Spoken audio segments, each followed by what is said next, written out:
toutes et à tous, je suis très heureux de vous retrouver aujourd'hui pour cette courte vidéo. J'ai eu pas mal de demandes de nombreuses personnes, nombreux membres du blog, sur la question de l'apport personnel. Est-ce obligatoire? À combien celui-ci doit s'élever? Est-ce qu'on peut se lancer dans la création sans avoir d'apport, etc. Donc j'ai décidé de faire une courte vidéo pour répondre précisément à cette question et vous indiquer pourquoi il est obligatoire d'avoir un apport personnel et quelle est son utilité. Voilà, donc création d'une microcrèche privée, pourquoi faut-il avoir un apport personnel et est-ce obligatoire? Alors, avant de débuter cette petite vidéo, je vais me permettre quand même de me présenter pour ceux qui ne me connaissent pas encore. Donc si vous souhaitez bien évidemment changer d'orientation professionnelle, créer votre emploi, créer votre entreprise, et dans notre cas ça sera évidemment créer votre structure microcrèche, eh bien je suis Johan Pietrement, auteur, coach et formateur en création de microcrèches. Ce sera avec grand plaisir que je vous aiderai et je serai en mesure de vous accompagner lors de votre création de structure. Donc, l'apport personnel est-il obligatoire? Nous allons étudier ensemble les deux utilités de cet apport personnel.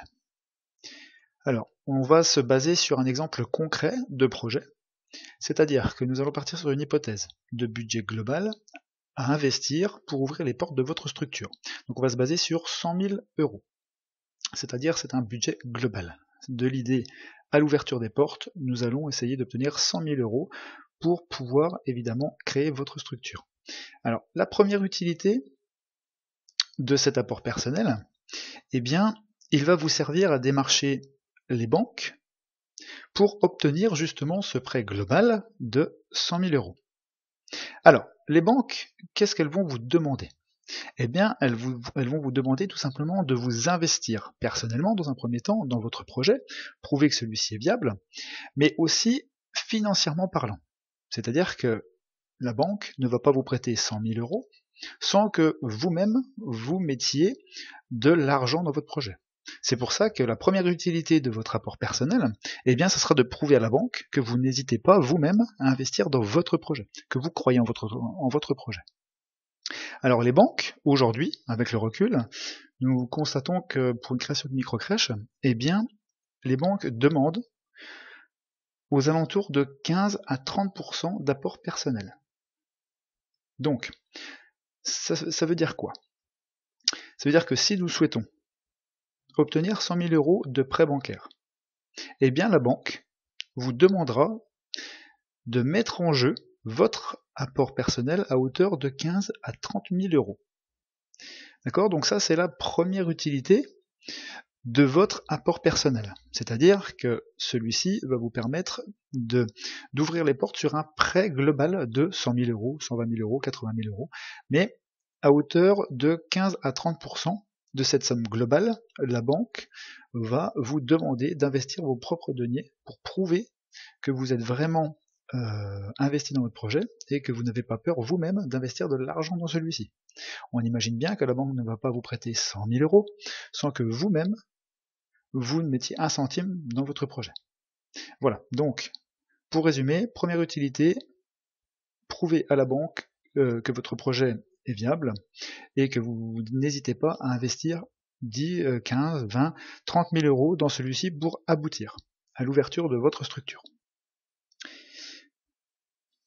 Voilà, donc maintenant, nous allons passer à la deuxième utilité de cet apport personnel.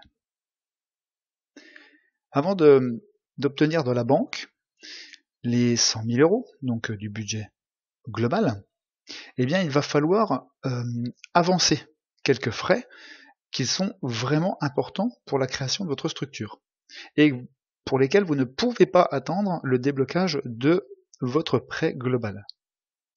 Donc ces 15 à 30 000 € vont vous servir, comme nous l'avons vu précédemment, à convaincre les banques de vous prêter 100 000 €. Mais ces 15 à 30 000 € vont vous servir aussi à payer dans un premier temps tout ce qui touche les premières démarches de votre création d'entreprise. C'est-à-dire que si vous souhaitez être accompagné par exemple par ma personne ou par des franchises. Il va falloir déjà payer sur ces 15 à 30 000 euros cette somme. Il va falloir ensuite payer un architecte. Si vous trouvez un local, il va falloir faire les plans, etc. Donc là, il va falloir avancer l'argent sur l'architecte. Ça viendra aussi se déduire de cet rapport personnel que vous avancez. Il y a aussi un expert comptable pour prévoir le prévisionnel, etc.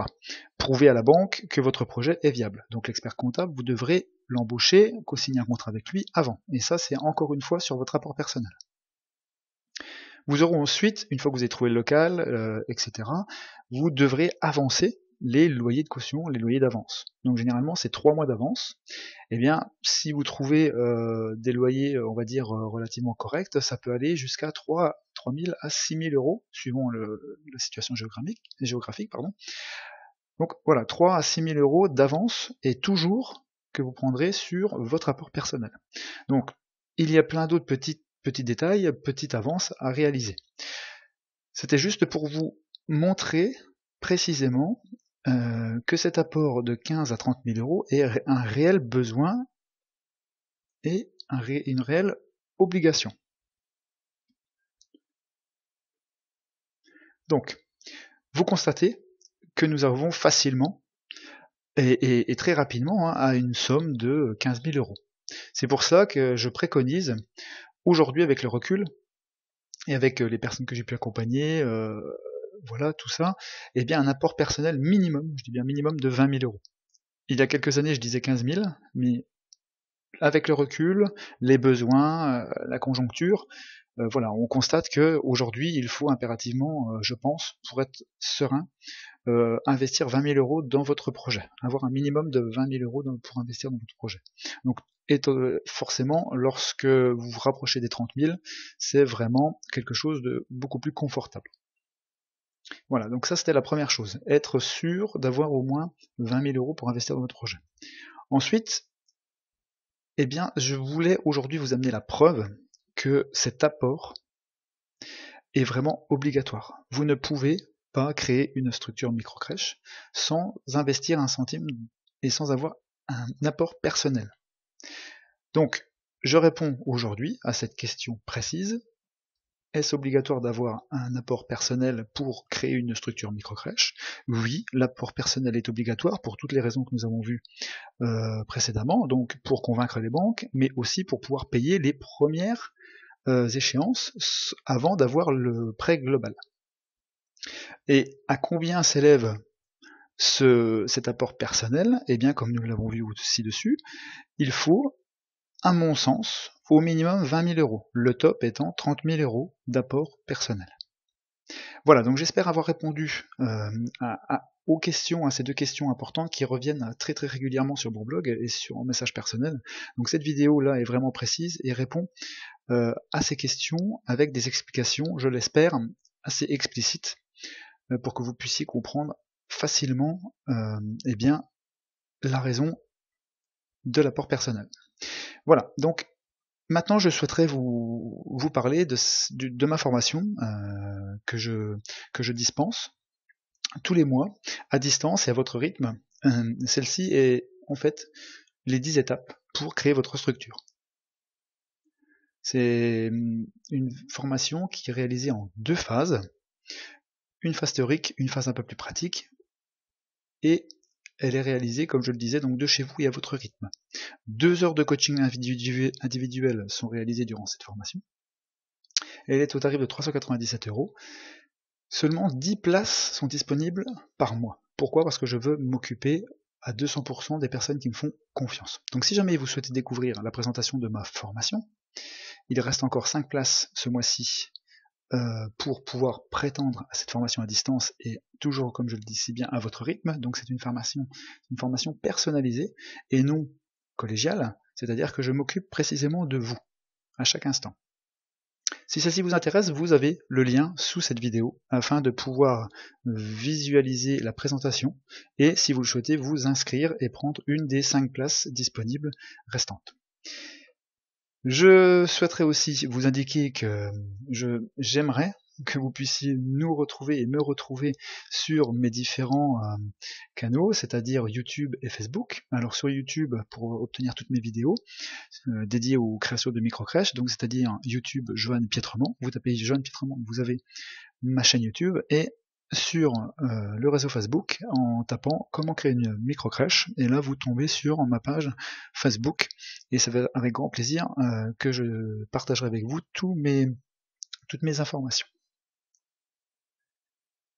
Voilà, donc cette petite vidéo est maintenant terminée, donc je vous remercie énormément d'avoir pu visionner celle-ci, et pour l'intérêt porté à cette présentation. Je vous dis bien évidemment à très vite pour d'autres informations, d'autres vidéos, et n'hésitez pas à cliquer à nous rejoindre donc sur les réseaux sociaux, mais aussi à cliquer ci-dessous sur le bouton afin de pouvoir prétendre à ma formation où il ne reste que quelques places. Voilà, je vous dis à très vite, merci encore amicalement, Johan.